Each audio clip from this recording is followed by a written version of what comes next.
Can you just give us some sound on what it means to have this big event here? I mean, it's Seattle, center stage. We're going to be glowing. The Emerald City will shine. Yeah. Plus, 6 games plus. 8. Thank you, Jeremiah. I knew it was something. So what I would say is that, back in '94 when the World Cup came here, it gave a boost to MLS and soccer in this country. People saw what a spectacle it was. I think you're going to see that same experience times 100. I mean, the sport, the World Cup, big stage, Seattle being able to host events like this, the 3 countries being able to host something like this. I think it's just going to be a massive, massive event, and it's certainly a massive event for the Seattle sports scene. And even people that maybe aren't into soccer, they're going to see it when the Swedish fans come, or Cameroonian comes, or whoever we get drawn. I mean, you'll see people coming together, playing soccer, talking soccer, being, good fans. It's going to be great. Do you think this is something that you would have dreamt of as a kid, or coming over, especially with your family? No. Thinking that this would actually be a stage that we're on and you're on? When my dad opened the sport house in '75, it came on the heels of a trip to Germany with our youth team, and we watched some games when we were over there, but we were actually in the Olympic Stadium 2 days after the World Cup was over. And so we got a little taste of that. One of my favorite stories is always East Germany played West Germany. They were separated at the time, and East Germany beat West Germany, and that was a big upset. And we're playing in the courtyard, and all of a sudden this guy throws his TV out the window because he was so distraught because West Germany had lost. And that was my first taste of the emotions behind, our sport and soccer in general. And then, again, you fast forward that to '94 and coming up in '26. There's a lot of emotion in our sport, and it's going to be great. One of the things that U.S. Soccer talked about, JT's talked about, was making it more accessible. From your time as a youth to now, how much do you see the soccer, the accessibility of being able to go anywhere and play the game? Do you see more? I think it's a good question, Jada, because look, anybody can go out.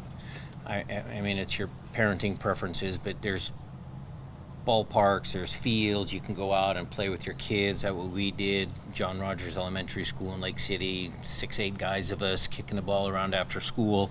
The Ray Foundation has done a good job of, getting those soccer balls out and making those mini pitches all over the city. I think the accessibility is still there. Now, if you're talking about ticket prices for the World Cup and stuff like that, I don't know about that type of accessibility, but our sport certainly still has that grassroots side of it that maybe we forget about sometimes, maybe I forget about sometimes, but yeah, I mean, we played soccer in the neighborhood, just on the local field, and it was great.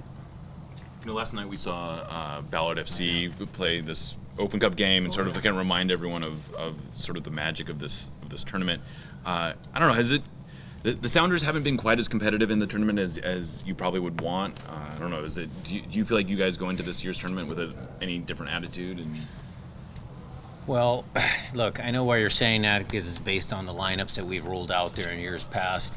I think even when Zig was here, the first early games, it was maybe a mixed group. And look, we had Clint and Oba and some of those playing in some of those matches down at Starfire, so it did create this kind of aura, this kind of mystique.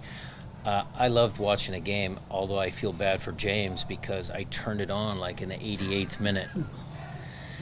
I'd forgotten about it, and I was going, I got to watch the game, and I clicked on a link, and there it was, and then they end up losing. But what a great crowd that was there, and the venue of 50 years, Memorial Stadium, where it all started, and having that game, and the game was lively. I didn't go back and watch a bunch of the highlights, so there is a lot of passion. You want to talk about passion and emotion?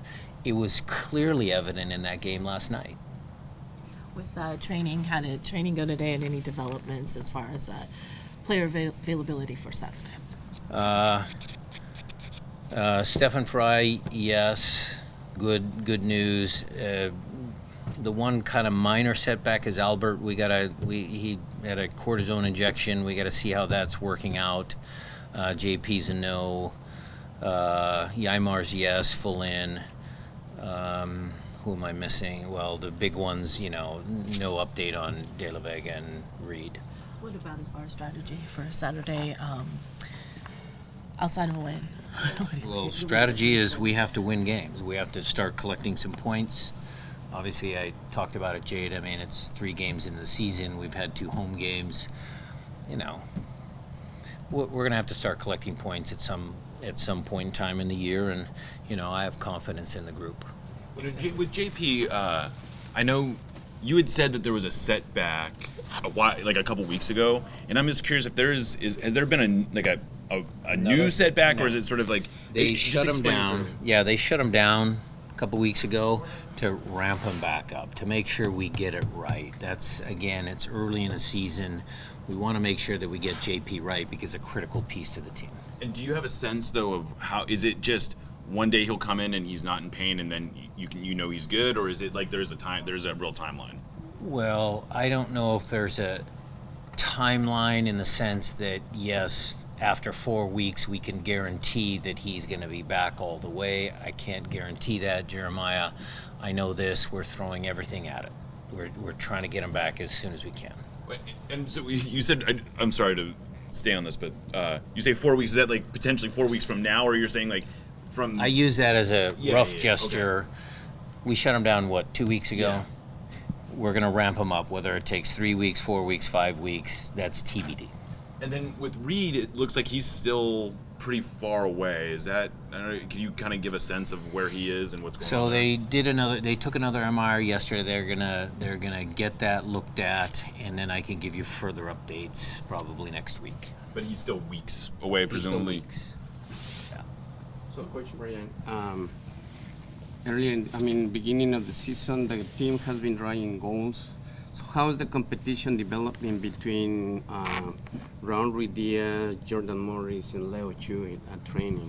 Well, right now they're on the field together, so I don't know if there's, if there's competition for the 1 forward spot because I got them on the field together. Obviously, San Jose hasn't gotten a result. But what stood out in your couple days of prep so far, looking at how their season's gone and how you can get them? Well, they were in all of the games. It's a hard league, parity. There's parity within our league. It's a dangerous opponent. They're going to be desperate. They're at home. They haven't won this year, so we'll be ready for them. Jordan talked to us yesterday. He took ownership that part of what he can do to help the team score goals is find pockets. And he said that's something he's taking on. How important is it for then the midfield and the link-up players to be aware of where he's at, where there's in pockets of winning? Well, yeah, I appreciate Jordan's candor in saying pockets, but I need him to be inside the 18-yard box and score. Our build-up play has been pretty good. I don't know exactly what the stats are, but from what I see with the eye test and the stats that I see, our play from back to front is pretty good. Where we struggle is in that final third and getting anything tangible out of those final third actions, and that's where we need to improve. So is that an awareness thing in terms of, what's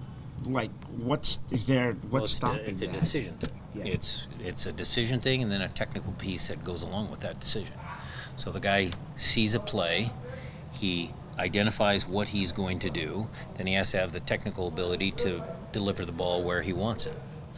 Flip side, the guy who's receiving the ball has to see the field, see the space, make a decision, and then get himself into that space, and then again the technical piece of the final action to actually put the ball on frame. Are they all playing on the same speed then, or is that part of the issue in terms of that? Like the player that sees the play, sees one thing, and the player that's supposed to receive it? Most of our breakdowns, Maz, have been on the technical side of things. I think we've gotten the ball in the prime assist zones. I'm not sure if we've made the right decisions, and the technical piece has been missing. How would you assess sort of the, part of that, where a lot of attention is especially going to go, is on Raul and Jordan and their sort of partnership, and it doesn't seem like they've been connecting necessarily, or from your perspective, how do you feel that is working out, and do you even see it at this point as a partnership, or is it something just more of a larger part? I think it's part of the larger problem. larger challenge, I would say. Have they connected? Can you quantify how many times Raul passed the ball to Jordan and vice versa? Yes, you could, but has that really been the challenge of the first couple of games? I don't think so. You talked about Jordan being in that 18 and scoring those goals. It seems like you've been trying to work on that since part of last season as well. Is there a timeline on whether maybe that's just not where he should be and maybe he's more equipped to be effective elsewhere than being that high up the field? Well, if you're saying is he going to be more effective playing out on one of the wings, I would still tell you the same thing. How many goals when he was playing left wing came from inside the box? Yeah. So So, coach, your preference is to have Jordan inside the 18 rather than Raul Ruiz, because lately Raul Ruiz has been playing behind Leo Chu that's and not what I Jordan. said. My preference is for both of them to be in the box because I think both of them can score inside the box.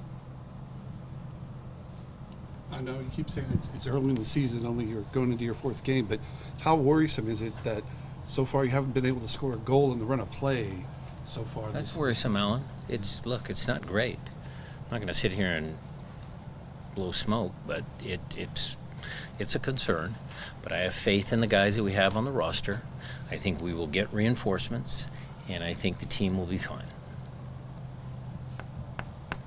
Going back to World Cup real quick, I know it's a ways away, but how proud are you of your guys, the guys that have already been in some of the national team runnings, and you have some time to build on that, but how does it make you as a coach to go, Seattle's in the spotlight and my guys are going, even though it puts a hole in your team We would sometimes? love to have some of our guys be involved with their respective national teams to play in Seattle. You could cheer for the U.S. and Jordan Morris, or the U.S. and Christian, or the U.S. and Josh, or the U.S. and Obed. That would be great. The experiences that Christian and Jordan told us when they came back from the last World Cup were great. And those are experiences that those guys will cherish for the rest of their lives. They'll tell their grandkids. I mean, it's good. And who else? I mean, who knows what the future brings, but maybe De La Vega, who knows? I mean, let's see.